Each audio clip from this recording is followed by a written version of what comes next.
Welcome to Behavioral Health Today, a podcast brought to you by the Triad Network.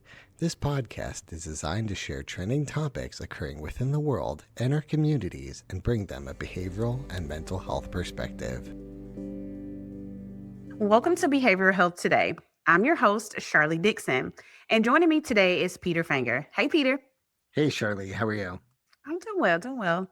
And welcome to BHT Bytes, where we break down mental health and societal trends into quick, digestible conversations, keeping it informative, relaxed, and relevant. So let's just jump in. They used to call it the gold watch retirement. The idea that you give a company 35 years of your life and they give you a pension, a plaque, and a handshake. My mom lived that reality. She spent over 3 decades with the same employer. But for most of us listening today, that story sounds less like a career plan and more like a fairy tale, or maybe even a nightmare. In the final months of 2025, the unemployment rate is hovering around 4.5%. But that number doesn't tell the whole story. Between the yo yo cycles of a prolonged recession in 2009 and the COVID-19 pandemic in 2020, the American worker has been through the ringer. We're facing skyrocketing healthcare costs and the looming shadow of a Social Security deficit just 10 years away. It's no wonder the way we show up at the office has fundamentally shifted. Enter quiet quitting. While critics say it's just a new name for an old lack of engagement, a 2023 Gallup report suggests a staggering 59% of the global workforce is doing the bare minimum just to get by. Is this a lack of work ethic, or is it a rational response to a market where career jobs never actually existed for most of us?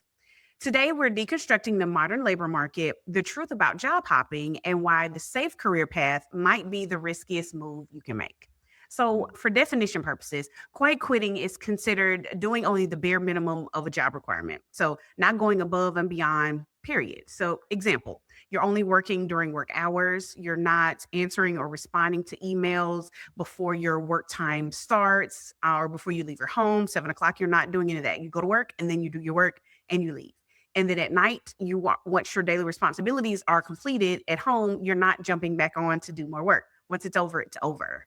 Furthermore, it's not thinking about work at all once you leave the office. So not feeling any bit of anxiety when it comes to requesting time off, taking personal days, or especially taking sick times. You're literally just doing the job and going home. You have time to do everything else that you'd like to do. So generationally, we often praise the 30-year tenure of our parents' generation. I know I did. We call it loyalty. But looking in the current economy, was that loyalty a choice, or was it simply a byproduct of a more stable social safety net that no longer exists, right? So back then, or I'll say again, my parents are in their 70s, and my mom's recently retired, maybe in the last 5 or 6 years. She was a teacher for 30 years. Worked in maybe only a couple of schools, but for the same employer, same school district. Did she really have other options? Did she stay in that space because that's all that was there? And on top of that, realistically, wages have not risen with the rate of inflation. So while it appears that we are getting paid so much more than we used to, that actual purchasing power of American workers has grown at a much slower rate. So we're looking at rising costs or skyrocketing costs at this point of housing, secondary education. And when you're factoring things like childcare that could be what we were paying, in my personal story, what we paid for childcare for a 5-year-old here was our mortgage a few years ago. If that gives you an example of how much childcare Wow. costs can change in a few years or even a different state, right? Yeah, wow. Thousands of dollars a month. And this isn't private school. This is, daycare. So once you add all those things in, even though we're making more money, we're spending a lot more money as well. So is that loyalty, was it a good choice to have? Like, what are your thoughts on that, Peter? Like, what does that loyalty look like? Is it worth it? It's interesting because we are skirting this line between being employed because we have to Mm-hmm. and being employed because we want to. Yeah. Right. I think that we go into our careers because there's some general interest, Mm-hmm. but sometimes, the work environment keeps us trapped, not because we're overworked and therefore we have no time to look for another job. Yeah. But, as you pointed out, there is uncertainty in this world, right? Yes. We've seen unemployment rise to 4.5% and not dip down despite that we're not in COVID anymore Right. or other factors, right? We're not in a recession, Mm-mm. yada, yada, yada. And so I think for younger folks, we talked a little bit about generation, like we're trying to do our best. Yeah. I think that the idea of a career has changed to Mm-hmm. where it's not necessarily focused on I'm in my line of work, I have an employer that's going to help me grow. Yeah. Sometimes the limitations of your employer is that there's no growth opportunities, right? There's nothing left for me. Or like you mentioned, that the benefits of working is not quite moving with the rate of inflation in the rest of Mm-hmm. the economy. And Yeah. so, sometimes people are switching jobs because they have to, that there Right. has to be a better paying job Right. because the current one is not fit for this type of economy. So, Mm-hmm. there's a number of different reasons why, I think we're starting to see this shift. But I also think that younger generations are being brought up as that is like the new normal. But I don't necessarily know if that's the truth. I think in my own research, is an older generation sticking to jobs because they just didn't have access to the number of jobs that are available, Yeah. right? Yeah. Yeah. Or do we just have access to more opportunities now? I think it kind of goes back and forth. It's my understanding that there is just as much job turnover as there was then as there is Mm-hmm. now. And so to say like, oh, a younger generation just doesn't have the same grit and determination to stick Mm-hmm. with a Work job, ethic. I don't think that Mm-hmm. that's very I agree. fair. But I also think like there's a new standard to how people are defining their careers. Yeah. And, I think like the research is showing that like most career paths will involve multiple jobs. Absolutely. I think I've seen a source that says like a person's career path is going to include 9 or more positions. Wow. Wow. Yeah. And Yeah, and honestly is I completely agree with you because I thought I went into, social work and the education system thinking to myself, again, my mom was a teacher, 30 something years. In my head, I'm like, oh, this is great. I'm going to come in, I'm going to, be this social worker in this school system. I'll work at multiple schools over my time, but I'll retire from here because retirement is decent. That's cool.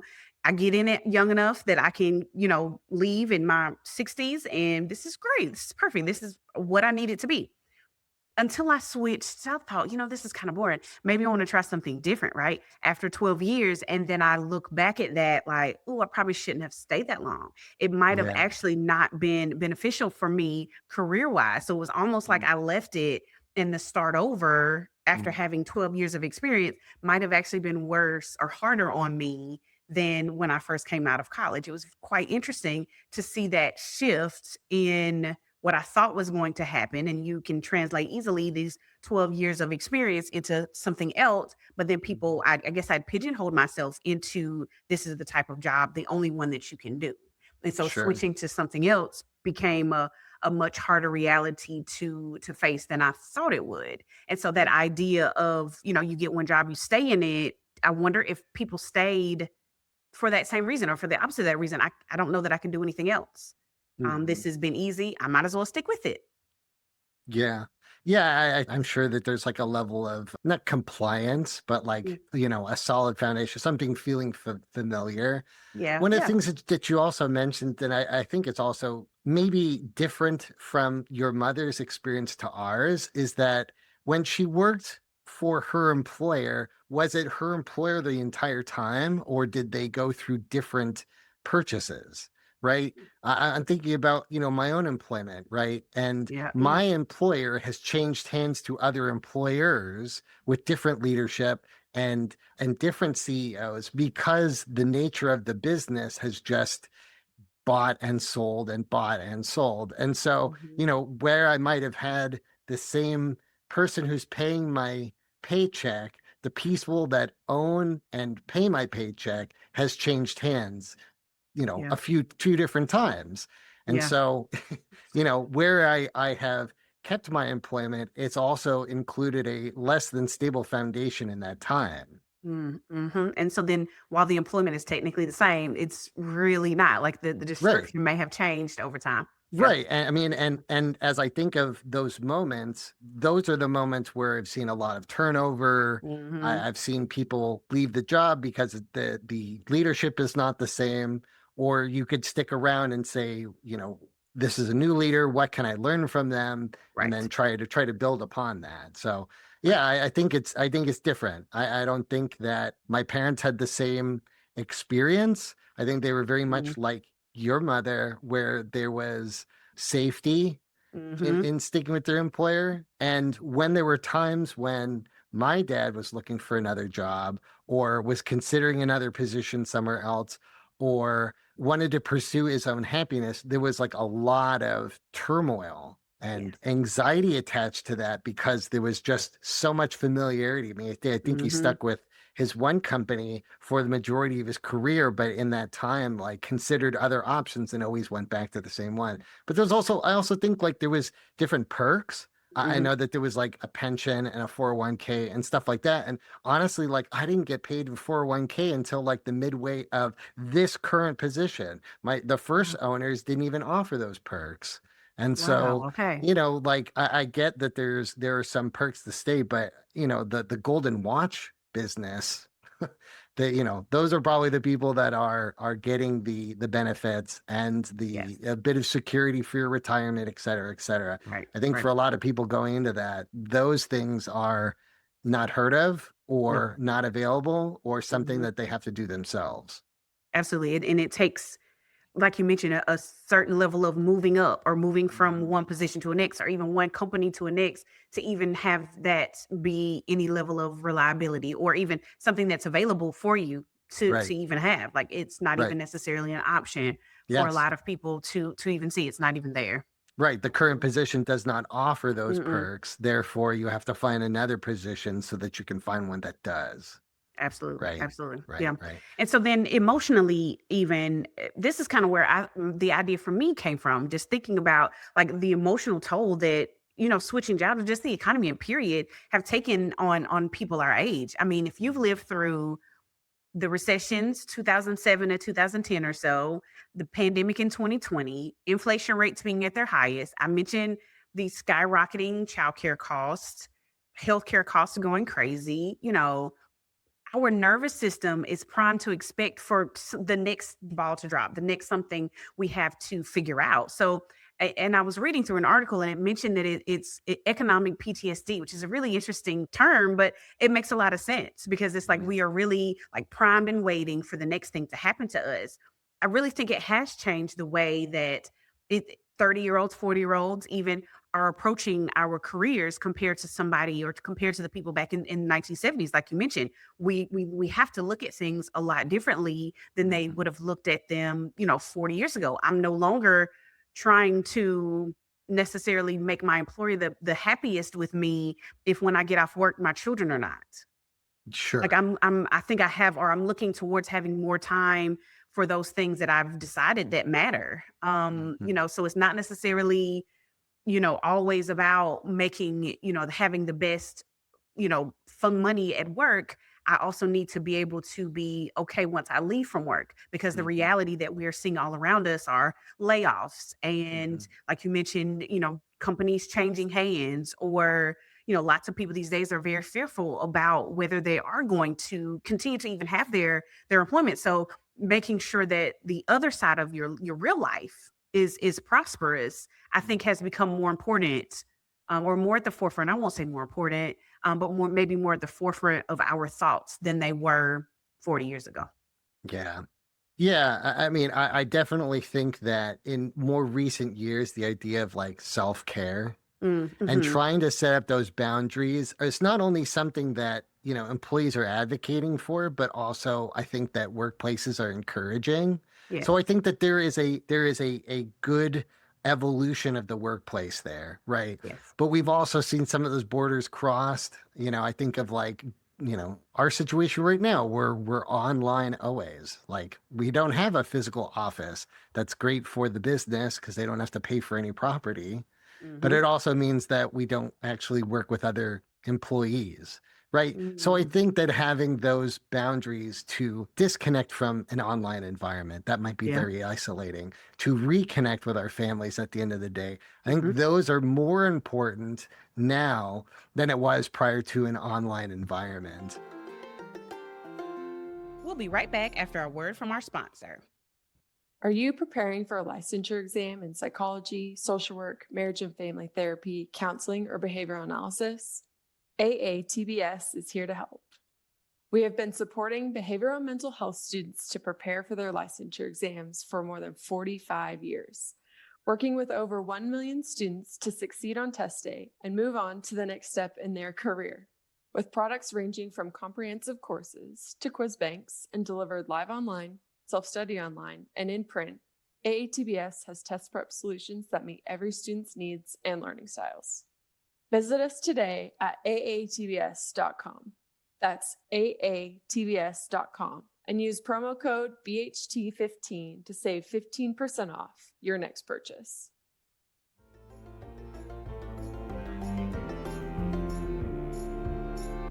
That's a good point. That's a good point. And honestly, I do think it speaks to, like you said, our focus more on, or even an acknowledgement of self Mhm. care being something that we all need, or it Mhm. leading to having a healthier lifestyle. Yes. I don't know.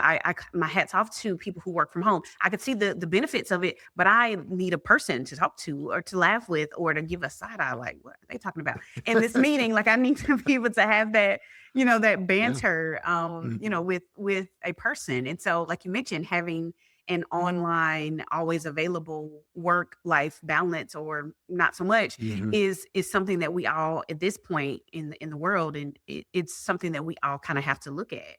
It does give us an opportunity to focus more on our families, mental health, physical health.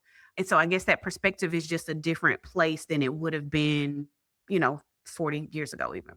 Sure. Yeah. And I don't know if like your workplaces are structured in the same way.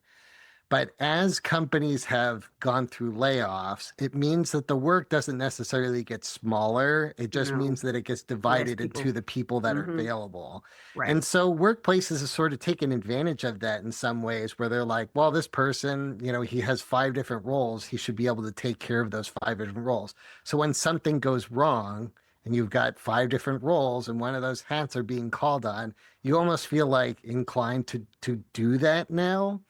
I think Hmm. that we've done a better job since moving online to sort of spread some of those responsibilities. So there's something were to happen, it's not necessarily on one person. But Yeah. like, I think from a work environment place, they've done a bad job of really dispersing work evenly to where, some people are kind of put in those positions where they're like constantly on. I get it. Yeah. If you've got like a, high executive job, you're getting paid, you've got access to some of those perks. Yeah, getting called in, during the holidays, I get that's part of the job, right? But Yeah.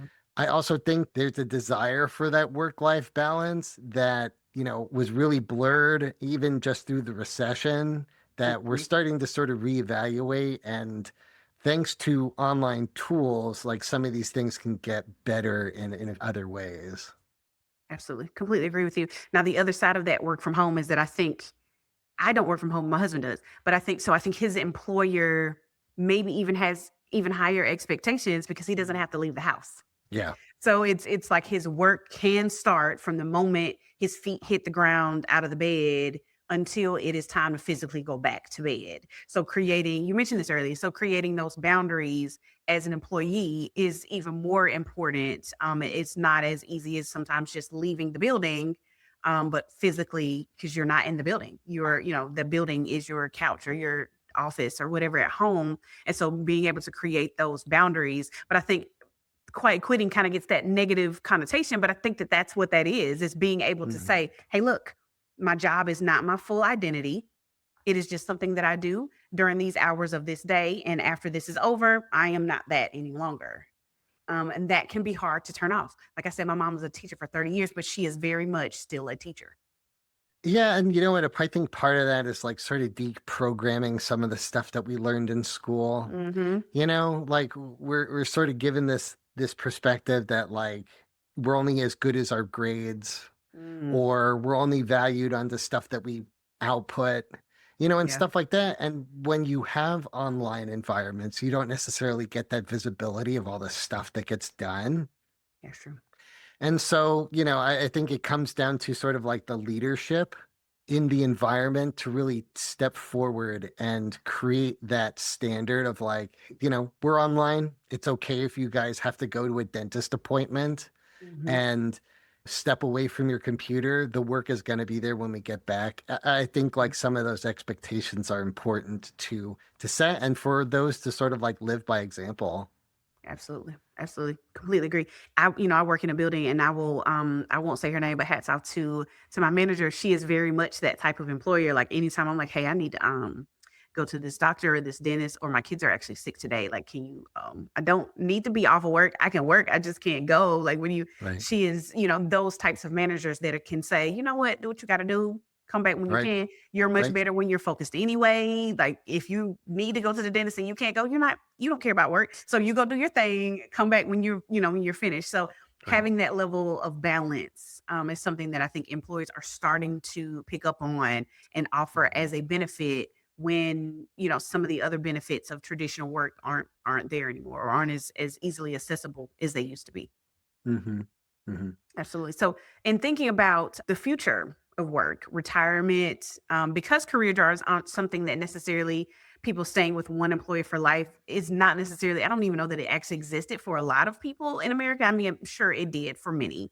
Like I said, my mom being one, teachers, I think many factory workers had that. We get one job, we stay there type of mentality, even though we know that it might not necessarily be realistic or even something that everybody is trying to get, do we still feel a sense of failure or instability even when we change jobs every few years? Like, does it look bad on a resume for us to have 4 or 5 different jobs in different areas? In a 10-year span of time, like, does that look bad? Do you feel bad for it? I know in your Mhm. experience, you've been in your current position for a few years, but I know when I changed from education to medicine, I felt a sense of failure, like, girl, you are starting over. You were 40 years old and you are starting over. And what were you thinking? Because your idea of, I'm going to go to this job, I'm going to work here for 30 years and retire, and then live my life is no longer what life looks like. So there is for me anyway, there was a certain level of, instability or failure with that change that took place. Now, my change happened after 12 years. So I don't know what it looks like for every three. So I'm curious, what are your thoughts about that? Yeah, you know what? I immediately felt a disconnect from my parents and their Mm, work experience just on how I entered the workforce yeah. because it was so different from my parents, you know. Yeah. They started with a mentorship program that eventually led into full-time work. And during that mentorship program, it was paid. Hmm. My experience was that entry level jobs were looking for somebody with 3 to 4 years of experience Yeah. so they could get a free internship. So unpaid internship so that you could go and work with the potential of getting paid. Mhm. Now I was working in Los Angeles at that time and I was working a unpaid internship with 3 to 4, and my employer reluctantly paid me after the fourth month. You know, so when I eventually got into a paying gig, I was like very grateful, but none of that had any of the perks of say healthcare Mhm. or 401k. So then when I finally got to that status where it was consistent, I had healthcare benefits. Some of those things like started stacking on top of each other to where eventually I had an employer that was willing to give us benefits like a 401k, but there was no match. So, Mm. you know what I Wow. mean? So we had Yeah. access to some of those retirement stuff, but the perks just were not what, you know, my parents were into. And I Right. think because of those things, I've grown up in a lifestyle where I've made sacrifices to where I'm like, I'm just not going to have access to the same things as my parents. So for Mm. example, I'm renting. Like Yeah. I don't have dreams of owning a home. Yeah. I mean, Yeah, I don't plan on having children because I don't feel like that is an expense that I could afford at this yeah. time. I That's mean, real. even now, like my health insurance our deductible has just gone up and up. Mm-hmm. So I can't Mm-hmm. even reliably count on equitable health care and Yeah. access as I Yeah. did, 2 years ago because Yeah. things have changed. So yes, I think it's changing. There's a lot of scary things that are happening to the economy, even just, beyond rising costs, rising healthcare, and an unstable economy. Mm-hmm. I want to ask you, have you ever heard of the term quiet cracking? No, I haven't. Okay, so quiet cracking are it's like quiet quitting, but instead of the idea of quitting a job and with the a goal of reaching another job that might pay differently or just a better work environment, these are workers who are disengaged but feel stuck due to economic uncertainty. And I Hmm. think that that's very interesting to label it, right? Uh-huh. Because I'm sure that there are a lot of folks that are sort of in that spot. Now, Yeah. I don't know if there's hope in, putting an end to that, but Mm-hmm. hopefully, with more access to job opportunities, with the shift toward online employment, people might feel more empowered to quiet quit rather than quiet crack. But I Right. do think that Right. that is a term that is important to label because I think it leans into maybe the mental state, right, where people Yes. feel trapped. Yes. Yes. Because that changes the thought behind it. Because quiet quitting doesn't, it just gives you that, hey, I did what I did. I'm out. I'll see you later. Right. But that There's quiet cracking progression to speaks it. to that. I did all those things and I'm stuck here. Like Yeah, there is and I'm nowhere else for burnt. me to go. Wow. I'm burnt. Yeah. Wow.